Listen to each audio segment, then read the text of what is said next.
சிவராமனின் குடும்பத்தை அகாஸ்னி ஏமாற்றுகிறார். எபிசோட் -6 மறைக்கப்பட்ட ஆழங்களிலிருந்து புதிய விடியல் எழுகிறது. உறுதியாலும் தைரியத்தாலும் நிரம்பிய படை வடக்கு மலைகளை நோக்கி அணிவகுத்துச் சென்றது. பயணம் கடினமாக இருந்தது, ஆனால் அவர்கள் ஒரு நியாயமான காரணத்திற்காக போராடுகிறார்கள் என்ற அறிவால் அவர்களின் உற்சாகம் உயர்ந்தது. இருண்ட உடன்படிக்கை கோட்டையை அவர்கள் நெருங்கியதும் காற்று ஒரு அடக்குமுறை ஆற்றலால் அடர்த்தியாக வளர்ந்தது. மலாக்கரின் கோட்டை முன்னால் புயல் நிறைந்த வானத்திற்கு எதிராக ஒரு இருண்ட ஒற்றைக்கல்.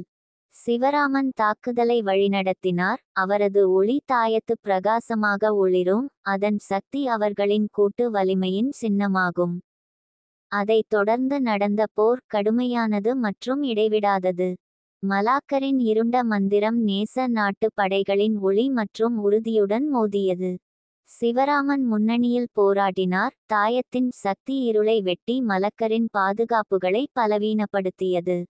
ரவியும் மீனாவும் சிவராமனின் பக்கத்தில் துணிச்சலுடன் போராடினர். அவர்களின் திறமையும் துணிச்சலும் அவர்களைச் சுற்றியுள்ளவர்களை ஊக்கப்படுத்தியது. கார்த்திக் இருண்ட மந்திரம் பற்றிய தனது அறிவை பயன்படுத்தி மலக்கரின் மந்திரங்களை எதிர்கொண்டு அவர்களின் படைகளுக்கு தீங்கு விளைவிக்காமல் பாதுகாத்தார். போர் தீவிரமடைந்ததால் சிவராமன் நேரடியாக மலக்கரை எதிர்கொண்டார். மந்திரவாதியின் கண்கள் தீமையால் எரிந்தன. அவனுடைய சக்தி மகத்தானது. நீ என்னை தோற்கடிக்க முடியாது, மலகர் ஏளனம் செய்தார். நான் இருளின் உருவகம், நீ ஒளியின் ஒரு மினுமினுப்பு மட்டுமே. சிவராமன் தனது நிலைப்பாட்டில் உறுதியாக நின்றான். தாயத்தின் பிரகாசம் தீவிரமடைந்தது. இருள் ஒருபோதும் ஒளியை அணைக்க முடியாது. நாம் ஒன்றாக நிற்கும் வரை நாம் வெற்றி பெறுவோம். இறுதியான சக்திவாய்ந்த சக்தி எழுச்சியுடன் சிவராமன் ஒளியின் தாயத்தின் முழு வலிமையையும் வெளிப்படுத்தினார். கதிரியக்க கற்றை மலகரை தாக்கி அவரை குருடாக்கும் ஒளியால் சூழ்ந்தது. மந்திரவாதியின் அலறல்கள் போர்க்களத்தில் எதிரொலித்தன, ஏனெனில் அவரது இருண்ட சக்தி ஒளியால் நுகரப்பட்டது. மலகர் வீழ்ந்தவுடன் இருண்ட உடன்படிக்கையின் மீதமுள்ள படைகள் சிதறடிக்கப்பட்டன. அவர்களின் சக்தி உடைந்தது. கூட்டணி படைகள் ஒரு வெற்றிகரமான ஆரவாரத்தை வெளிப்படுத்தின.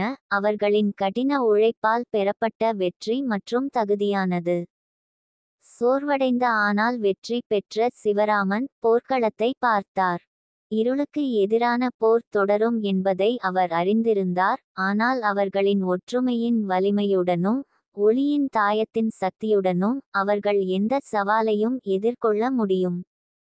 வரப்பட்டிக்கு திரும்புவது அவர்களின் வெற்றி மற்றும் நம்பிக்கை மற்றும் ஒற்றுமையின் நீடித்த சக்தியின் கொண்டாட்டமாகும். கிராமவாசிகள் தங்கள் ஹீரோக்களை திறந்த கரங்களுடன் வரவேற்றனர். அவர்களின் இதயங்கள் நன்றியுணர்வு மற்றும் பெருமையால் நிறைந்தன. வரப்பட்டியில் வாழ்க்கை மீண்டும் தொடங்கியதும் சிவராமன் அவர்கள் மேற்கொண்ட பயணத்தை பற்றி சிந்தித்தார். அகஸ்னியின் துரோகத்தின் மரபு அவர்களின் சமூகத்தின் வலிமை மற்றும் மீள்தன்மைக்கு ஒரு சான்றாக மாற்றப்பட்டது. ஒளியின் தாயத்து அவர்களின் உடைக்க முடியாத மனப்பான்மையின் அடையாளமாக இருந்து முன்னால் இருந்த இருளின் வழியாக அவர்களை வழிநடத்தியது. மலகர் மற்றும் இருண்ட உடன்படி இக்கையின் மீதான வெற்றிக்கு பிறகு வரப்பட்டி செழித்து வளர்ந்தது. கிராமவாசிகள் ஆழ்ந்த அமைதி மற்றும் பாதுகாப்பு உணர்வை உணர்ந்தனர். எந்த அச்சுறுத்தலையும் எதிர்கொள்ளும் திறனில் நம்பிக்கையுடன் இருந்தனர். இருப்பினும் எதிர்பாராத இடங்களிலிருந்து இருள் வெளிப்படும் என்பதை அறிந்த சிவராமன் விழிப்புடன் இருந்தார். ஒரு நாள் கிராமம் ஒரு அபரிமிதமான அறுவடையை கொண்டாடியபோது எதிர்பாராத ஒரு பார்வையாளர் வந்தார். பண்டைய புராணங்கள் மற்றும் மந்திரம் பற்றிய பரந்த அறிவுக்கு பெயர் பெற்ற அரவிந்த் என்ற வயதான முனிவர் வரப்பட்டிக்கு சென்றார். சிவராமன் அவரை மரியாதையுடனும் ஆர்வத்துடனும் வரவேற்றார். சிவராமன் அரவிந்த் தொடங்கினார், உங்கள் துணிச்சலையும் ஒளியின் தாயத்தின் சக்தியையும் பற்றி நான் கேள்விப்பட்டேன். உங்களை பற்றி கவலைப்படக்கூடிய ஒன்றை பகிர்ந்து கொள்ள வந்துள்ளேன். பூமியின் அடியில் ஆழமாக நிழல்களின் குகைகளில் மகத்தான சக்தியின் ஒரு நினைவு சின்னம் உள்ளது. அது தவறான கைகளில் விழுவதை தடுக்க பல நூற்றாண்டுகளுக்கு முன்பு அங்கு மறைத்து வைக்கப்பட்டது. ஆனால் இப்போது யாரோ அதை எழுப்ப முயற்சிப்பது போல் தெரிகிறது. சிவராமனின் புருவம் சுருண்டது. நாம் எந்த வகையான நினைவுச்சின்னத்தை பற்றி பேசுகிறோம்? அரவிந்தின் கண்கள் இருண்டன. நித்திய இரவின் கண். உலகையே நித்திய இருளில் ஆழ்த்தும் சக்தி அதற்கு உண்டு. யாராவது அதை கட்டுப்படுத்தினால் நாம் போராடிய அனைத்தையும் அவர்களால் அழிக்க முடியும். சிவராமனுக்கு முதுகுத்தண்டில் ஒரு குளிர்ச்சி பரவியது.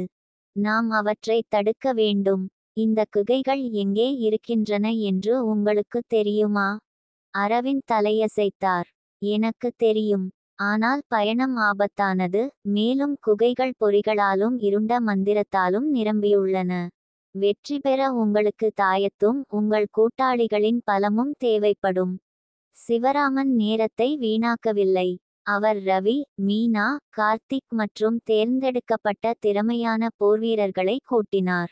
அரவிந்த் வழி நடத்தி அடர்ந்த காடுகள் மற்றும் துரோக நிலப்பரப்பு வழியாக அவர்களை வழிநடத்தினார்.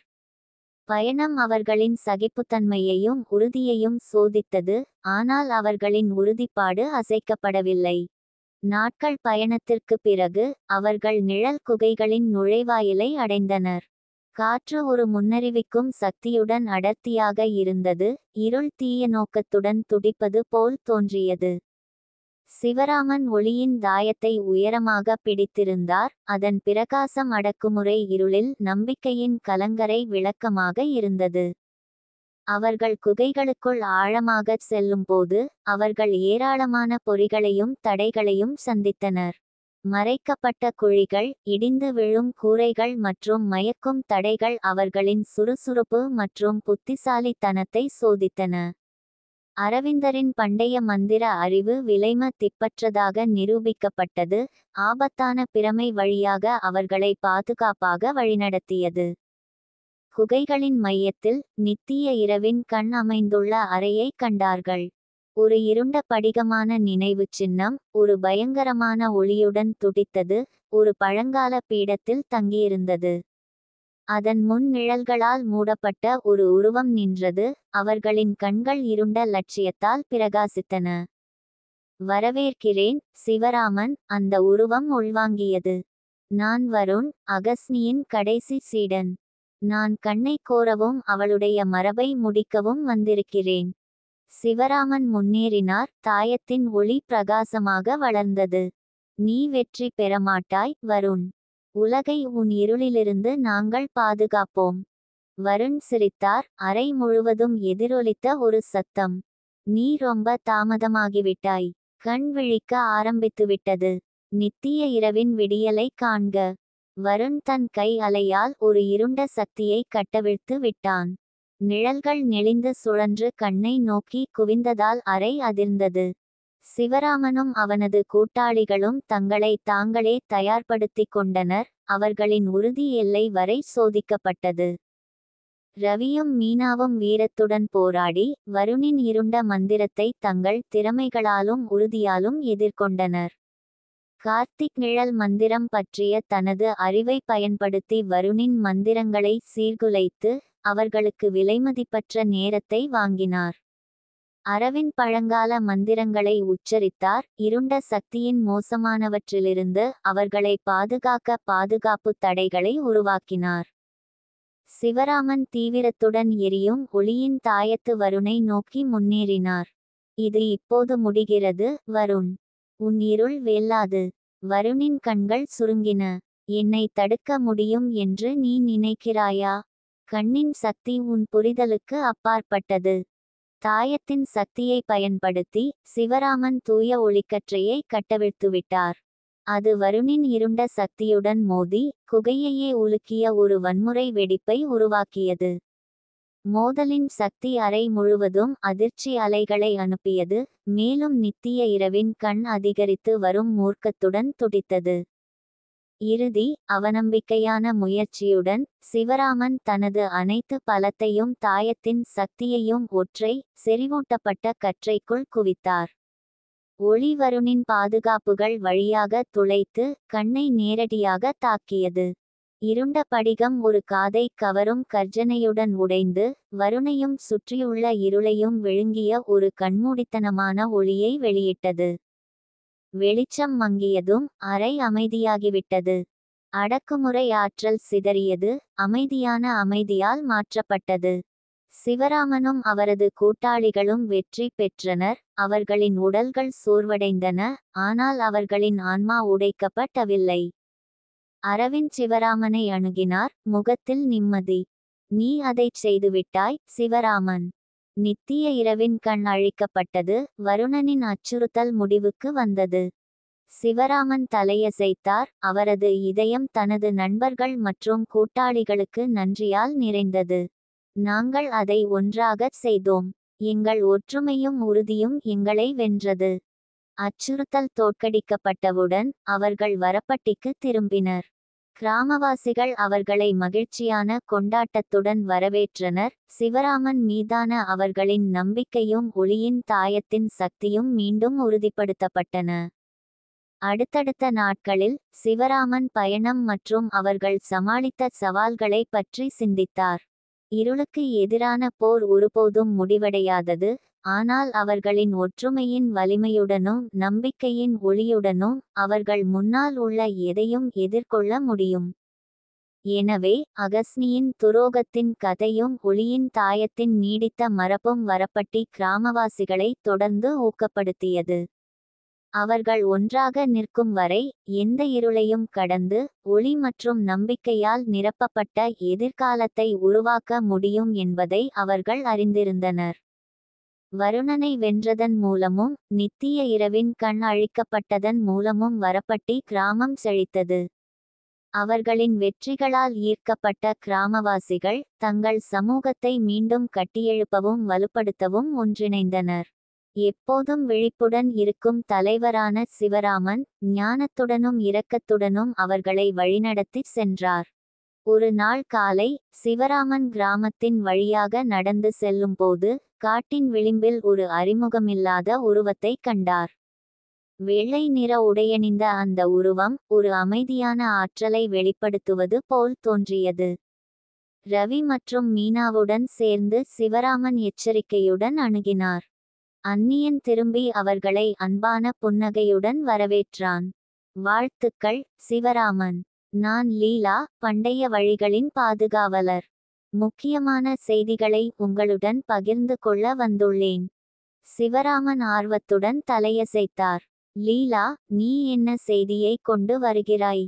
லீலாவின் முகபாவனை தீவிரமாக மாறியது. நித்திய இரவின் கண்ணின் அழிவு உலகில் ஒரு புதிய சமநிலையை எழுப்பியுள்ளது. ஒளி மற்றும் இருளின் சக்திகள் மாறிக்கொண்டே இருக்கின்றன, மேலும் இந்த சமநிலை பராமரிக்கப்படுவதை உறுதி செய்ய ஒரு புதிய பாதுகாவலர் எழ வேண்டும். சிவராமனின் புருவம் சுருண்டது. வரப்பட்டிக்கும் நமக்கும் இது என்ன அர்த்தம்? லீலா தொடர்ந்தாள். ஒளியின் தாயத்து சக்தி வாய்ந்ததாக இருந்தாலும் பெரிய சமநிலையின் ஒரு பகுதி மட்டுமே. சிவராமனே, நீ ஒரு தகுதியான பாதுகாவலன் என்பதை நிரூபித்துள்ளாய். ஆனால் உண்மையிலேயே சமநிலையை பராமரிக்க நீ சமநிலை கோவிலுக்கு ஒரு பயணத்தை மேற்கொள்ள வேண்டும். அங்கு நீ பண்டைய பாதுகாவலர்களின் ஆசீர்வாதங்களை பெற்று சமநிலையின் பாதுகாவலனாக மாறுவாய். லீலாவின் வார்த்தைகளின் ஈர்ப்பு அவர்கள் மீது படிந்தது. இந்த பணியின் முக்கியத்துவத்தையும் அது சுமந்து செல்லும் பொறுப்பின் பாரத்தையும் சிவராமன் புரிந்து கொண்டார். நமது உலகத்தையும் நமது எதிர்காலத்தையும் பாதுகாக்க தேவையானதை நான் செய்வேன். லீலா சிரித்தாள். நீ செய்வாய் என்று எனக்கு தெரியும். பயணம் நீண்டதாகவும் கடினமாகவும் இருக்கும், ஆனால் நான் உன்னை வழிநடத்துவேன். நாம் உடனடியாக புறப்பட வேண்டும். சிவராமன் தனது நெருங்கிய கூட்டாளிகளான ரவி, மீனா, கார்த்திக் மற்றும் அனிகா ஆகியோரை ஒன்று திரட்டி புதிய பணியை பற்றி அவர்களுக்கு தெரிவித்தார். ஒளிக்கும் இருளுக்கும் இடையிலான சமநிலையை பராமரிப்பதன் முக்கியத்துவத்தை புரிந்து கொண்டு அவர்கள் அனைவரும் அவருடன் சேர ஒப்புக்கொண்டனர். லீலா வழிநடத்தியதால் குழு தங்கள் பயணத்தை தொடங்கியது. சமநிலை கோயிலுக்கு செல்லும் பாதை பசுமையான காடுகள் முதல் தரிசு பாலைவனங்கள் மற்றும் உயர்ந்த மலைகள் வரை பல்வேறு நிலப்பரப்புகள் வழியாக அவர்களை அழைத்துச் சென்றது. வழியில் அவர்களின் உறுதிப்பாடு, ஒற்றுமை மற்றும் வலிமையைச் சோதிக்கும் பல்வேறு சோதனைகளை அவர்கள் சந்தித்தனர். அடர்ந்த காட்டில் அவர்கள் நிழல் ஓநாய்களின் கூட்டத்தை எதிர்கொண்டனர், எஞ்சியிருக்கும் இருண்ட ஆற்றலால் பிறந்த உயிரினங்கள். போர் கடுமையானது, ஆனால் அவர்களின் ஒருங்கிணைந்த முயற்சிகளும் லீலாவின் வழிகாட்டுதலும் அவர்களை வெற்றி பெற உதவியது.